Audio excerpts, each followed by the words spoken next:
This is Teachers Talk Radio, and you are listening live. So, hello again, everybody. Today and tonight, we are going to be talking about English and Englishes, what to teach, what not to teach, and why it is so important to know how different these two things are. So, be with me, tune in, and let me know what you think. This is Teachers Talk Radio, and you are listening live. Tune in live at ttradio.org, or to join in the conversation, download the Podbean app and search Teachers Talk Radio. Follow the hashtag TTRadio. Tune in, talk it out with Teachers Talk Radio.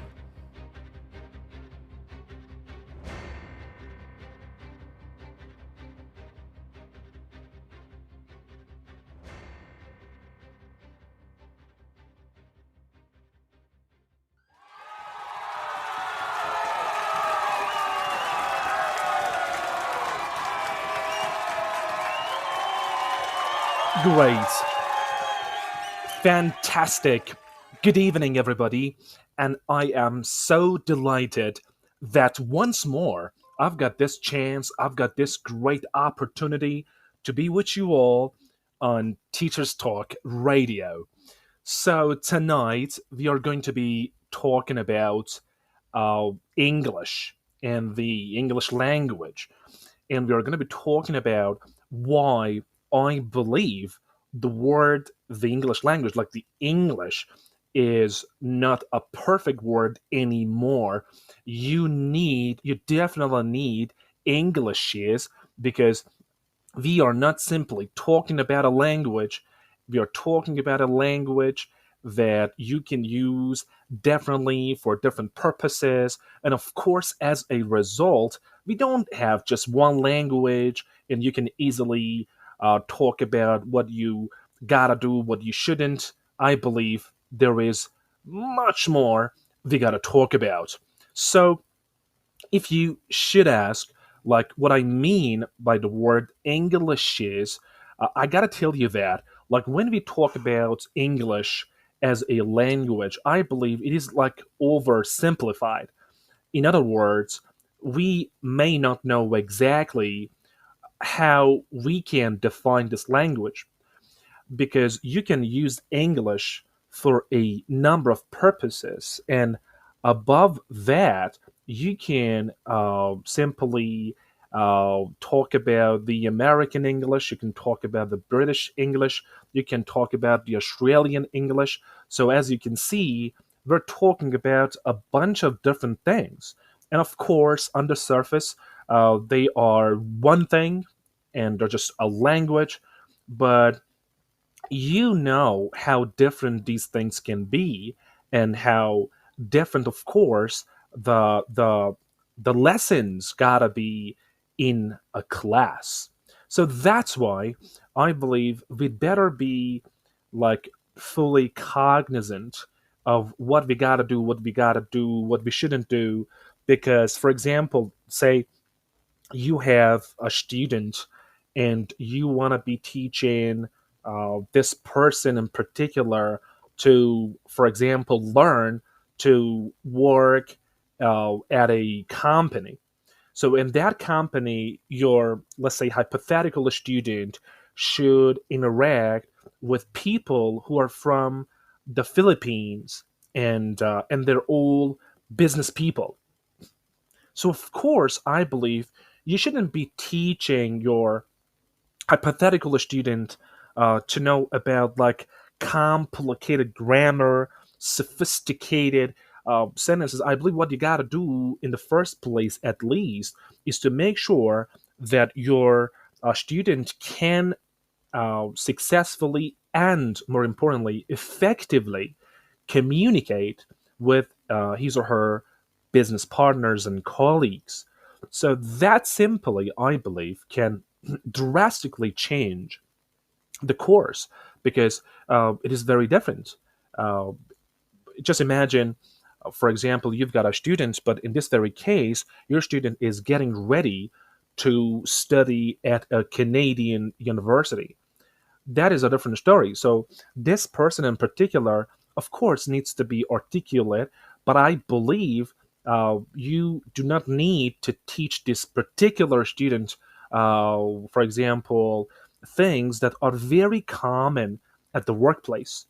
For example, this happens a lot. This is, I believe, something that every teacher somehow knows and is aware of, but I believe if we paid attention to this a little more, this can be of tremendous help because it can help us design courses and, more importantly, teach lessons, I believe, that are suitable for the students, and it can help the teachers alike. There are a lot of books and a lot of courses that are simply on the English language, and then students with different purposes and with different targets are collected in one class, and in this very class they are taught quote unquote English, but what they need is like completely different. So I believe this class is like not going to be at least as effective as it should be, because you are simply and willfully ignoring your students' needs. So if you easily ignore what they need, then I believe it is quite counterintuitive, because it is just it is like the opposite what it should be, because you cannot simply run a class without analyzing your students' needs. And a class without needs analysis, I believe, is a huge waste of time. And of course, it's going to be an uphill battle for the teacher, because the teacher might do her best, might try really hard, and we see that on a day-to-day basis. The teachers make a tenacious effort, yet sometimes the outcome is not as great. I believe the reason why this keeps happening is the course is not suitable for the students, and then for the teacher, it is an uphill battle to try really hard to accommodate and to provide the lesson, which is impossible, because you cannot be, because, for example, when a student wants to go, I don't know, study at a Canadian university, and on the other hand, a student wants to go to, I don't know, to a company and work for a company and has, I don't know, for example, business partners. I believe that is kind of, I'm not saying completely, but to a very good extent, that is mutually exclusive, because they need different things. Of course, what I'm talking about is not about the basic English, because when it comes to the basics, I believe they have a lot in common. Problems arise when you just move and pass basic English. Then anything after that can fall through if you don't plan that meticulously. So we tonight, of course, we should be talking about core items, non-core items, what to teach, what not to teach, because I believe that is all. That is also of significant importance, because once you do not know what you should do, as I told you before, no matter how hard you work, no matter how hard you try, it is going to be an uphill battle, and it's not going to be as good. Yeah. By the way, thank you very much for joining us. I believe people are joining us, and that's really cool. Always, please make sure that you are paying attention, because we're going to be talking about fun things, and I want you to tune in. If you have an opinion that you want to share, I'd be immensely grateful. You could let me know, and you could call in so that we can have a conversation. So let's go for the first item. The first thing I'm going to be talking about is who speaks English, because I believe it matters. Of course, it does in that sense, and in that, because if you do not know why and who your who your audience is, I believe is too hard. A lot of people in the Middle East, in Asia, in Europe, in North and South America, want to learn English, and they really need that. And we already know that the number of people who are learning English is far more than people who speak the language as their first language. So it is of importance in a sense because apparently the English that like people like second language learners or other people speak is palpably different than the language that native speakers speak. And for a relatively long time, native speakers decided what should be taught and what shouldn't. And this, in the first place, I believe, is not that problematic. But as I told you before, in the long run, it created a bunch of problems because I believe like native speakers and native teachers want like English learners to speak as well as they speak, which is I'm not saying impossible, but at least near impossible. And the expectations that I believe native teachers have are not realistic to a good extent. By the way, of course, I'm talking about native speakerism. I'm not talking about, for example, a particular teacher. You're just together. We're just reviewing how this English is emerged. Of course, we have a lot of great native teachers, and we also have a lot of great non-native teachers. So I am not honestly advocating for non-native teachers or nor for like native teachers because I believe meritocracy is the best thing possible because if we can teach well and we have classes that are fruitful, uh, it is just better, and we cannot simply go with native speakers or non-native speakers. I believe that is something that is totally off table, and we're not going to be talking about it at all. So, but let's go back to the English. So, the English language, as I told you before, so a lot of people all around the world speak this language, and this language has become a means by means of which you can do the impossible. You can talk to people in North America, and you can talk to people in South America. You can talk to people in Europe, and gosh, it is just a great thing. It is just awesome, and it's just really helpful. But as I told you before, since there are a lot of people learning the English, so we also have uh, like something called the English that normally immigrants or non-native speakers speak, and this is a different thing. So that's why a lot of people believe that that's it. English is like English as a lingua franca or ELF is what it should be. I mean, you don't need anything more than that. You don't need people to be able to speak in a way that, for example, can be impressive or quote unquote stunning. What they gotta do is to manage to ask for something, or I don't know, reject an invitation, or invite somebody to a party, or do business with a business partner. So that's all about it, and this is called English as a lingua franca, which to a good extent I believe is really realistic because it's all about it. Because you don't want a language, sometimes more than that. You because a language is sometimes a means of communication between people from different countries and from different nationalities and from different backgrounds. So that indeed may be the thing. So I believe the word English is the best one. So we don't have just one language, quote unquote, that everybody can refer to. I believe it is way more than that. It is spoken in many countries. It's spoken all over the world. So we'd better stop saying, for example, I believe we'd better stop saying American English, British English, because even these terms and these words are not as precise, honestly. They're not as precise. Yeah. So, yeah, that's all about it. And that's why I believe English is really important. And and on top of that, we also, of course, have like a version of English that we can all understand.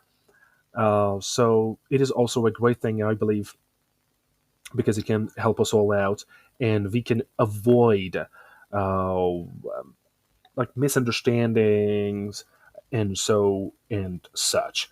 Great.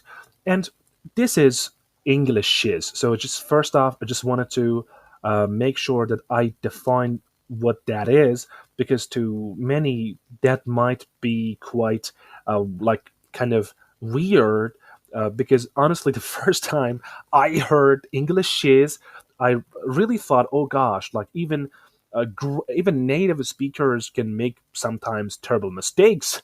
Later, did I study and found out. Hold on, apparently there is a thing. There is some truth in it, and English shiz simply is referring to a variety of versions of the English language, and apparently there are like many different types and forms. Because, like for example, you have ESL, and ESL learners are often immigrants. We have, for example, EFL, which is very close to ESL. By the way, ESL stands for English as a second language, and EFL stands for English as a foreign language. So the reason why these two things are different is the fact that ESL learners are often immigrants, so they need to know everything about the language, from, for example, filling up a form when it comes to your taxes, for example, or how to talk when you take part, I don't know, let's say in a job interview or something of such. But when it comes to EFL, English as a foreign language, mainly and predominantly, it's about people who are studying English at a home, and they are not in, let's say, those countries. They're in their home country, and they are just studying English, and they need English because they want to understand, I don't know, books better, and in some cases that they gotta talk to a friend or a colleague, they are, they want to make sure that they are able to pull that off. So we also have, for example, ESP. And ESP, as you might know, stands for English for Specific Purposes. So these, for example, students have a clearly defined, let's say, professional or vocational need. So they know exactly what they need, or at least the teacher, the instructor should know what they exactly need. Otherwise, as I told you before, it is going to be a colossal waste of time and money. So ESP is also really important. For example, if you've got a learner who's planning to, I don't know, planning to become a business person, or he is in such industries like, for example, oil and gas, this student should be taught something at least to a very good extent different than someone who is studying English just for the sake of it.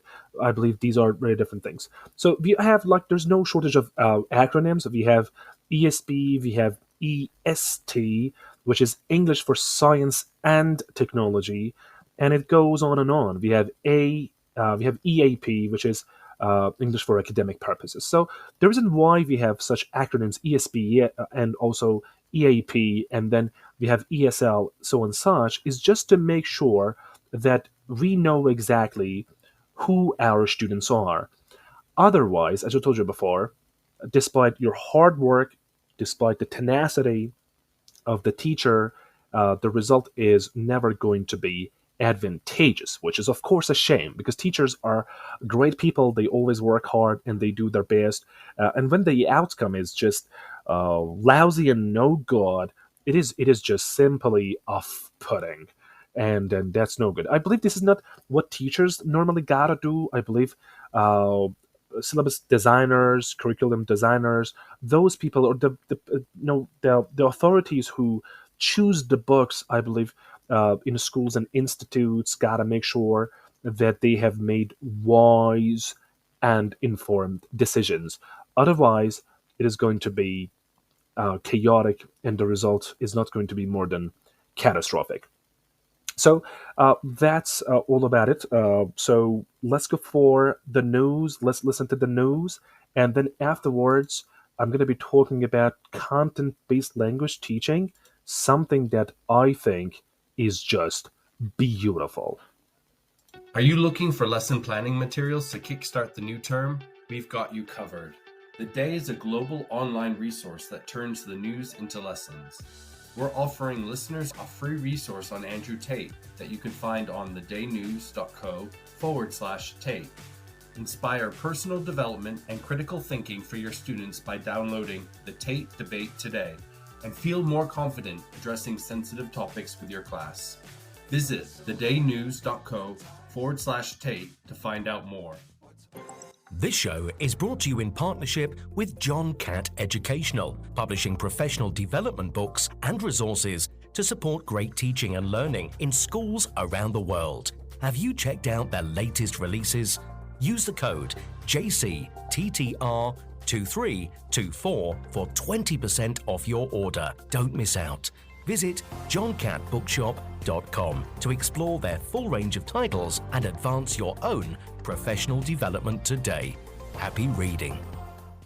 In today's educational environment, students and teachers are juggling a mix of face-to-face, online and blended learning courses. Canvas by Instructure helps teachers navigate these diverse learning experiences with a user-friendly virtual learning environment that offers flexible access to courses and a consistent learning experience, all while streamlining everyday teaching processes. The world's best schools.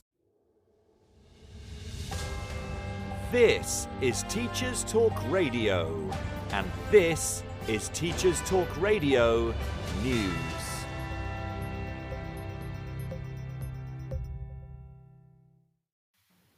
We have previously reported on the issue of student accommodation, focusing on rising costs and declining quality of places to rent. Shortages of suitable housing have further added to problems for many.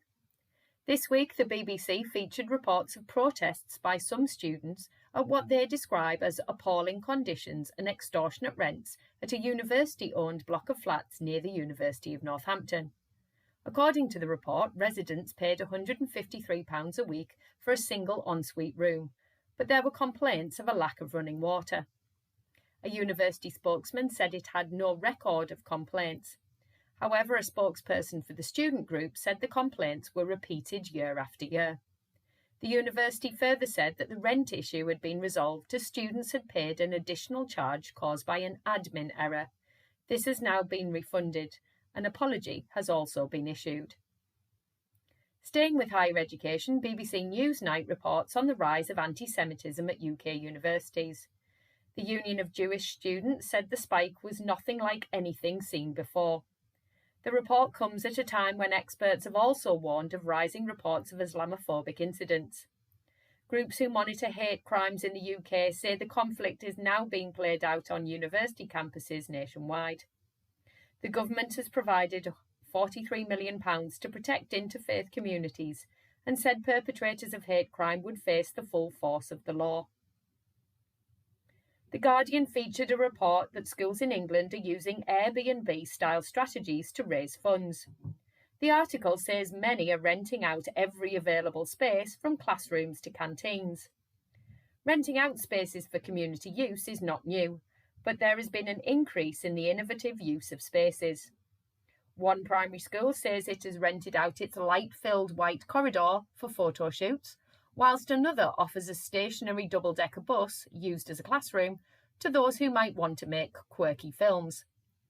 Dedicated online platforms are helping schools make the most of their spaces beyond the obvious playing fields and main halls, with the founder of the Sharesy website saying they have even helped schools rent out their car parks for puppy training lessons. The line between education and commercialism is becoming increasingly blurred as school leaders attempt to close the funding gap, especially after government said it had miscalculated funding announced in July, slashing £370 million from the announced budget. Schools Week feature issues being faced by specialist settings in the North East, as the area, like many others, sees significant increases in the numbers of children and young people with additional needs. This is in addition to an already large backlog of those needing additional support.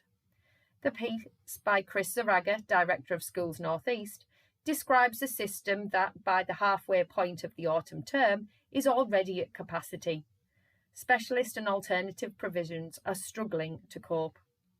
Whilst Zaraga accepts that this is a national problem, he points out that it is particularly bad in the northeast, as in the 10-year period between 2012 and 2022, there was a 145.43% increase in the number of pupils with an EHCP being suspended from schools. He also argues that the solution cannot simply be more or larger specialist settings, but improve support for pupils within mainstream schools. Zaraga ends with a call for a strategic plan, more resources, and expertise from across the sector to be listened to. In Northern Ireland schools, already dealing with action short of strike by teachers from 5 teaching unions due to issues over pay, could now face further disruption. The BBC reports that there will be strike action on the 16th of November by members of Unison, Unite, the GMB and NIPSA, who, between them, represent thousands of non-teaching staff. These include bus drivers, school catering staff, classroom assistants and cleaners.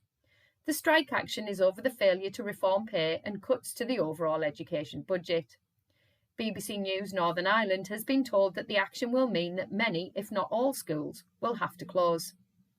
Finally, a primary school in Birmingham made the local news after it introduced a small farm which includes alpacas, goats and chickens. In spring, it also houses lambs needing to be hand-reared after being rejected by their mothers. St Michael's C of E Primary School is in one of Birmingham's most deprived wards, but the farm was introduced to help encourage children and the wider community to engage more broadly.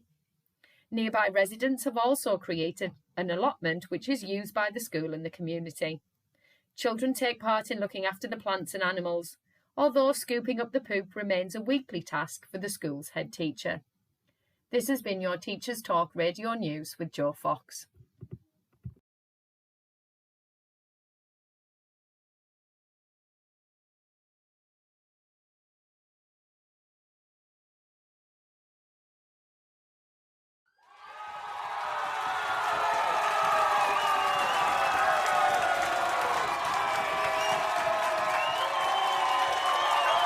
Fantastic.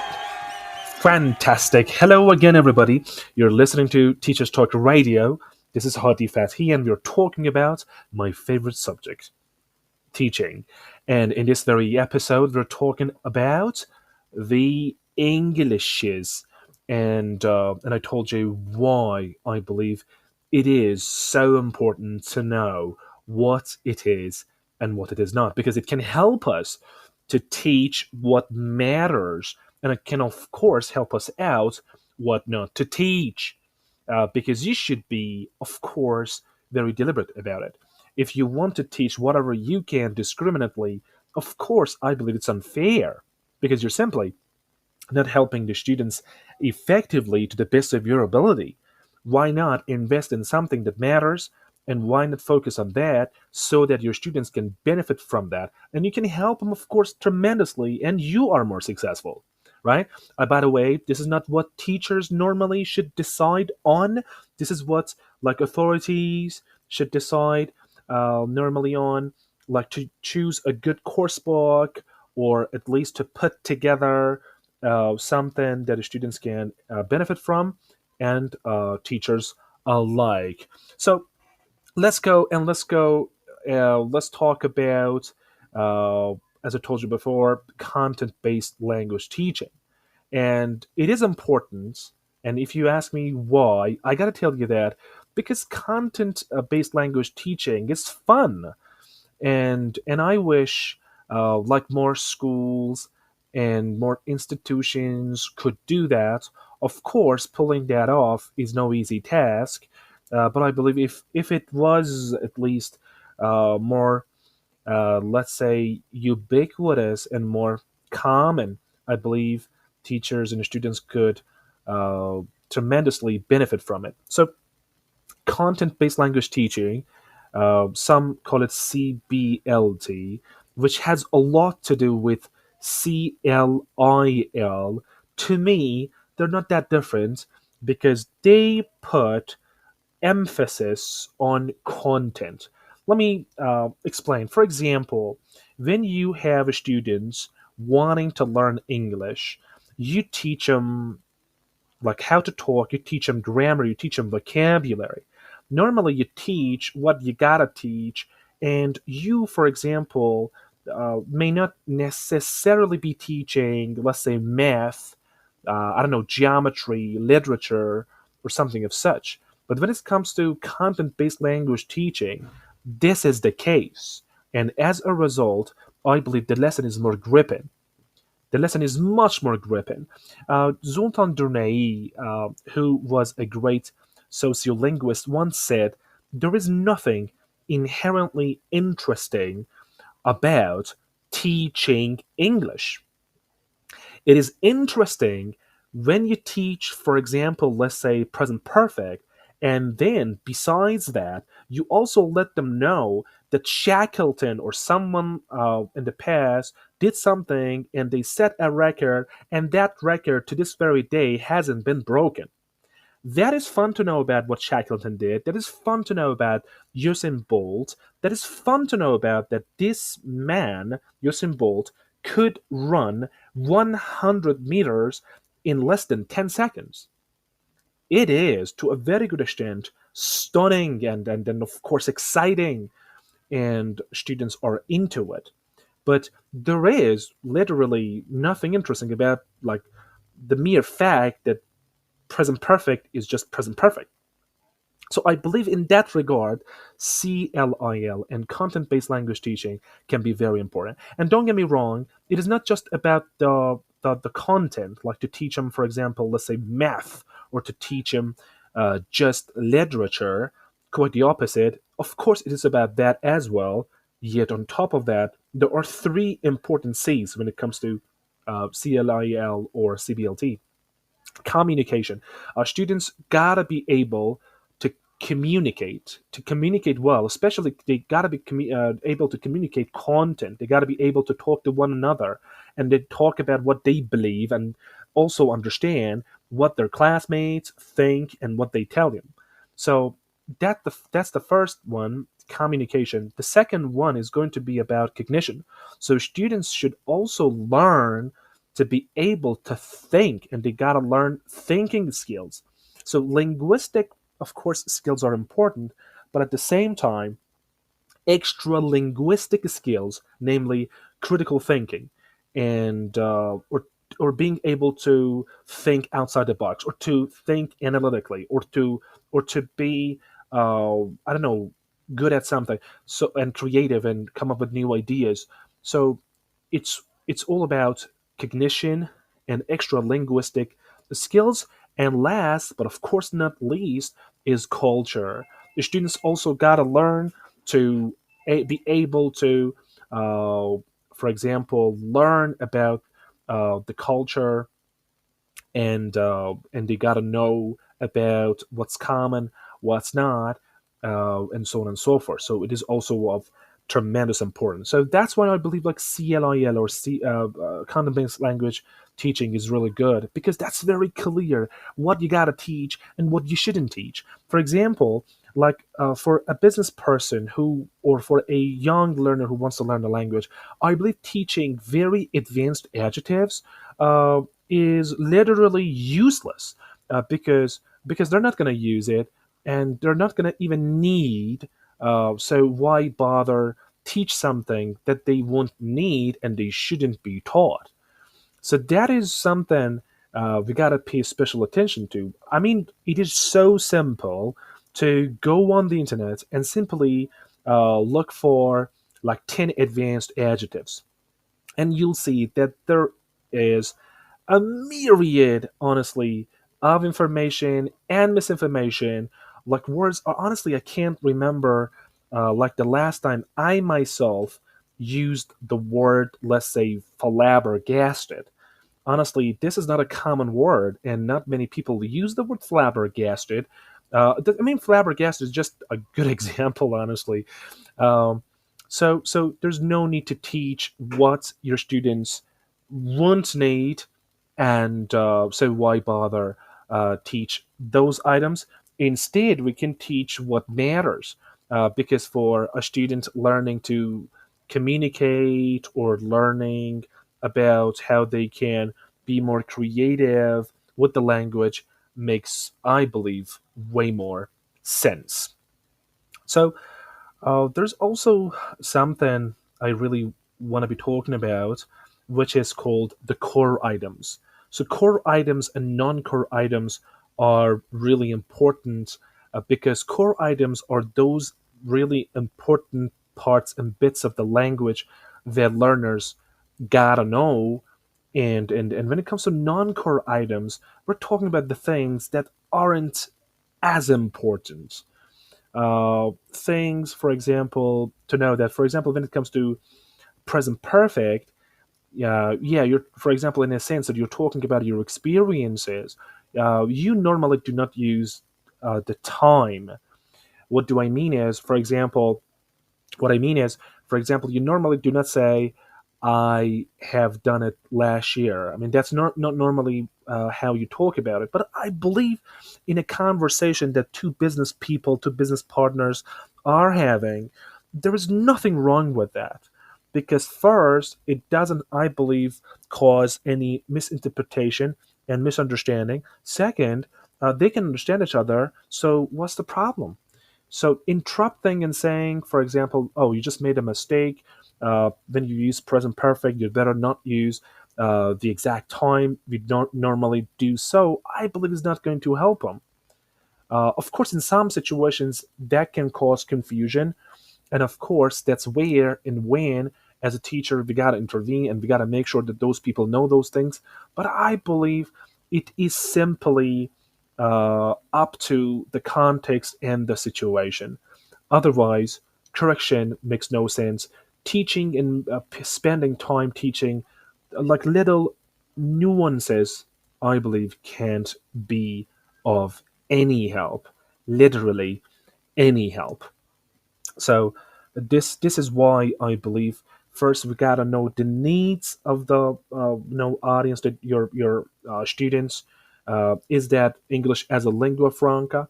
Is that something that they need, for example, at university?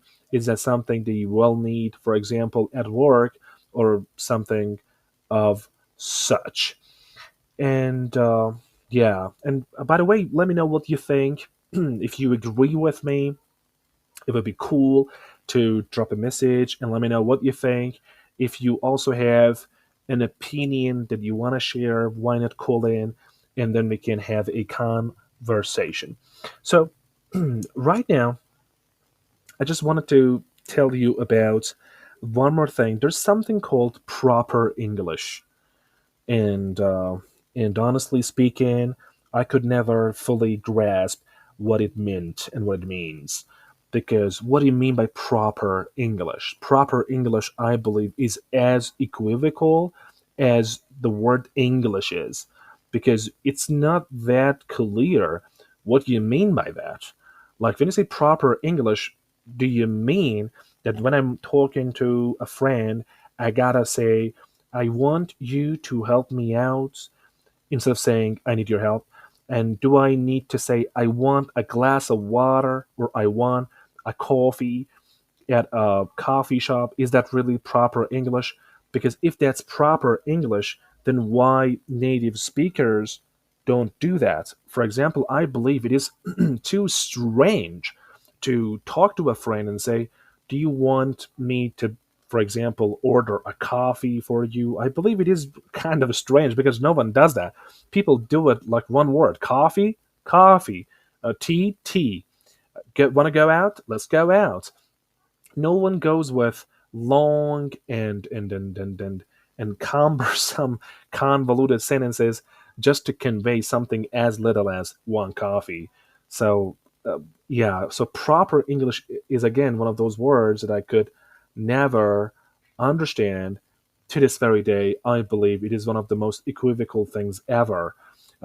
Yeah, again, I believe the context, the situation matters, the needs, I believe, are as important. But anything other than that, I believe, is going to be not as important, and it is to a very good extent secondary. So, and I believe this should also be taught. Like, for example, I believe English learners never learn to speak like that, and honestly, in practice, it is just a bad thing. For example, a teacher won't, I believe, will definitely correct a student who, for example, wants a piece of paper and goes paper. I believe the teacher would say, "Oh, uh, repeat after me. I want a piece of paper," which is, I believe, not that helpful. And then the fun thing is that in course books, that is what the students learn as quote unquote ellipsis and substitution. And they should be like advanced or at least upper intermediate to be taught this. Like, and I was always baffled. Like, why say that no, that's no true, and then later say that, oh, you got to learn this. It was always a fathomless mystery to me why in the first place we should not teach them, and indeed we should correct them, but later we ought to teach them. Okay, if you know, I believe right now you can drop a message and let me know what you think, because I believe it is a fun topic to talk about. So yeah, let me know. I believe you can let me know what you think. Are you looking for lesson planning materials to kickstart the new term? We've got you covered. The Day is a global online resource that turns the news into lessons. We're offering listeners a free resource on Andrew Tate that you can find on thedaynews.co/Tate. Inspire personal development and critical thinking for your students by downloading the Tate Debate today and feel more confident addressing sensitive topics with your class. Visit thedaynews.co/Tate to find out more. This show is brought to you in partnership with John Catt Educational, publishing professional development books and resources to support great teaching and learning in schools around the world. Have you checked out their latest releases? Use the code JCTTR2324 for 20% off your order. Don't miss out. Visit johncattbookshop.com to explore their full range of titles and advance your own professional development today. Happy reading.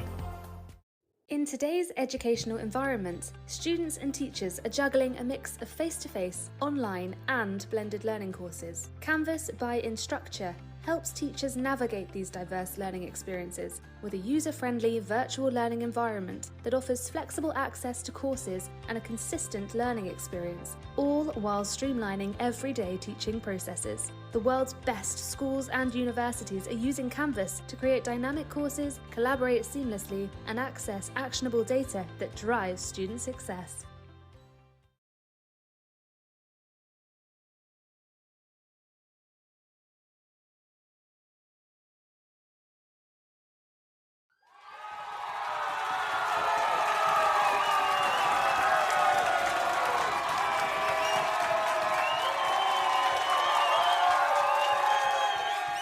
I'm back. Great. Again, yeah, the topic is about English, what you should teach, what you should not, as a language teacher, as an English language teacher, what you should teach, what you shouldn't. To a very good extent, we teachers know, or at least we assume we know, what we teach and what we gotta do. But I believe something that has been neglected is the fact that we do not know what we shouldn't teach. I believe this is also as important, and of course, it can help us teach better and more effectively. For example, uh, what research offers is that uh, when you teach something, let's say, for example, a bunch of adjectives, uh, your students can learn the words, if they are simple enough and if they are taught well, quite easily, and that won't be problematic at all, because they can learn the words and they can practice. They can listen to you as a teacher. We provide them with examples, and of course, at the end of the day, they can learn the words. Yet, when it comes to something subtle as the third person is, the same thing can't be said.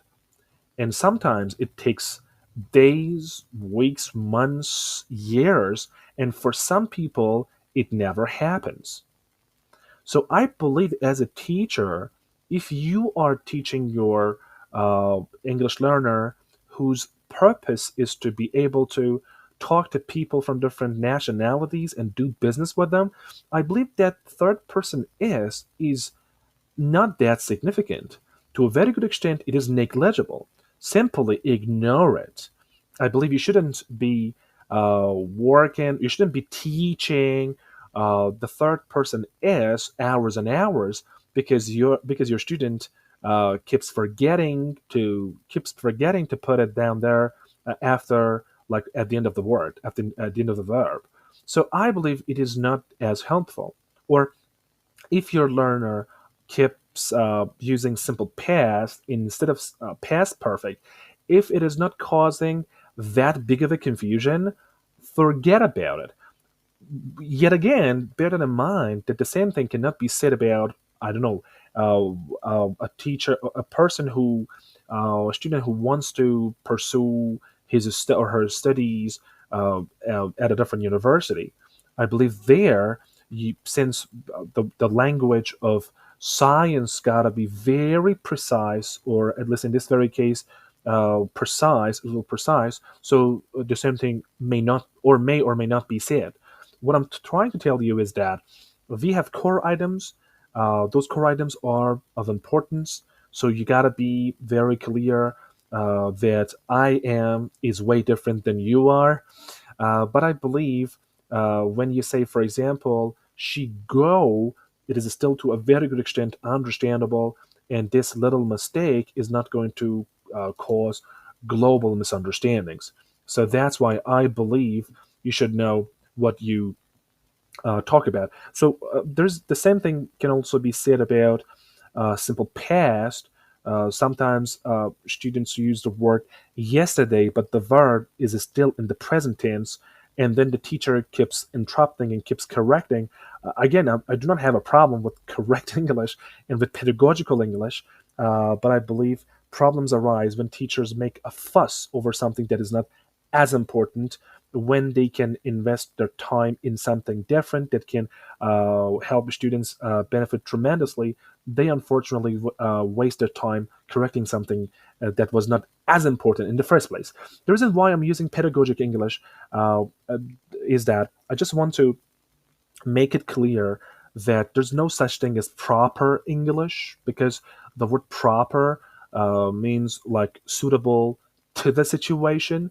So I believe when you're talking to your friend, that's one version of proper English. When you're hanging out with your colleagues at work, that's a different proper English. And when you're talking to your professor at university, or when you're talking to your students, they are different, like forms and styles of English. So there's no such thing as proper English.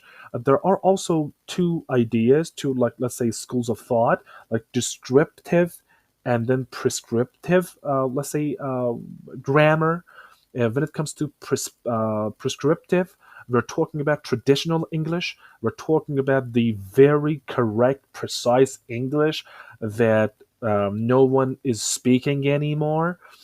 And we are also talking about descriptive English, which is all about the language that is spoken, right? But we also have pedagogical English, and that is the English that is pedagogically right, like in terms of grammar, it's okay and understandable.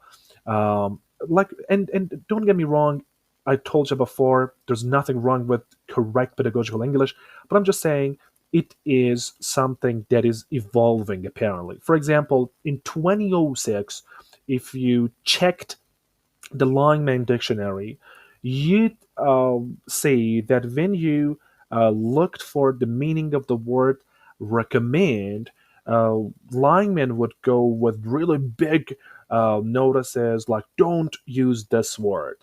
Don't use recommend with to and then with somebody. In other words, you cannot recommend something to somebody.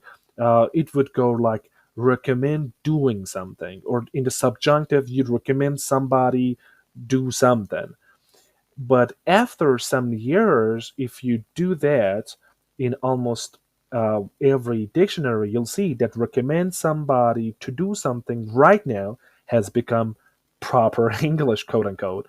And this is a word that apparently uh, can use, and there's nothing wrong with that. So, first, there's no such thing as proper English. I believe everything depends upon the context. Besides that, apparently, English, the language, is evolving and changing. So, that's why I believe you gotta be ultra cautious. So this is of importance to teach what you should be teaching and what you shouldn't be teaching. Uh, if you do not know that exactly, I believe uh, teaching is going to be an uphill battle. It's going to be too hard. It's going to be so complicated. And let's make English not that, let's say, complicated. For example, again, there's nothing wrong with advanced, eloquent, articulate language. There's nothing wrong with that. As told you before, problems arise when language is not understandable.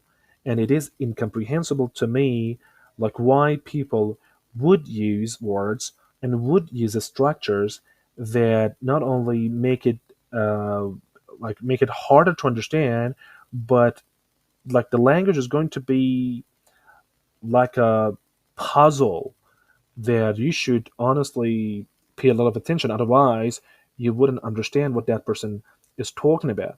So I was reading a book, honestly, the other day, and I'm not going to tell you what the name of the book was, but it was written in a way that you thought you had to be a monk to tolerate the complexity, the syntactical variety and complexity of the book.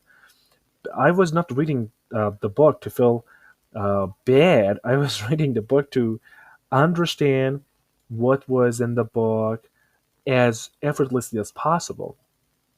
And the book was in like in contrast with the whole nature of knowledge, which is all about sharing ideas, and then by means of which help the humanity uh, evolve and grow and make progress. So that's why I believe we should not be teaching, for example, the third conditional uh, for example, the third conditional in a way that can make your students feel uh, that they hate the language. So why not teach them, for example, third conditional when they absolutely need it? Let's not teach it just because you gotta teach it. Of course, I believe third conditional sentences can be of help. Don't get me wrong, but I'm just saying teach them when they absolutely need it. Why teach them when they don't need it yet? The same thing can be said about many, many, many different words, many, many, many ideas. So that is really important. And like native teachers and non-native teachers are both, I believe, guilty of this. Because when you want to teach something, of course, you always make sure the content you're teaching is something new, something that they may not have heard a lot about. And then because of that, you end up teaching something that is no real and no realistic, and no one uses that word. No one is going to use that word, and you just teach that because you just wanted it to be new.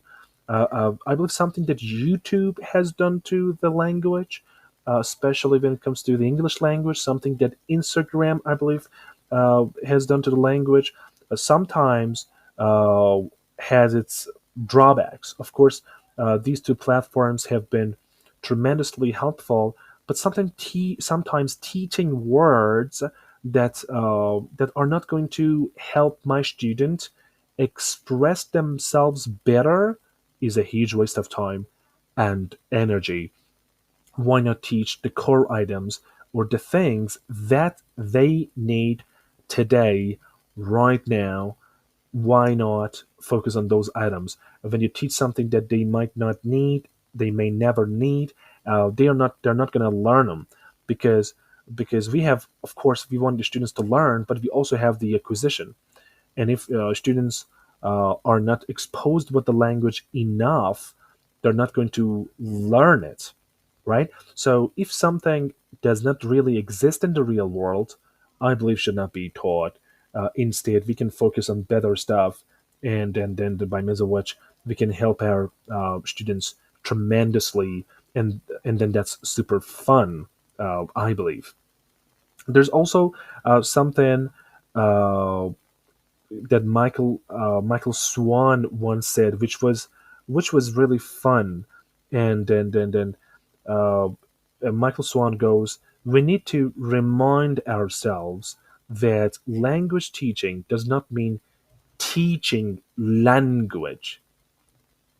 Making sure that the students are exposed to the highest priority language forms, words, fixed phrases, structures, aspects of pronunciation, that they learn and practice these forms, and that they become skilled at using them fluently and appropriately.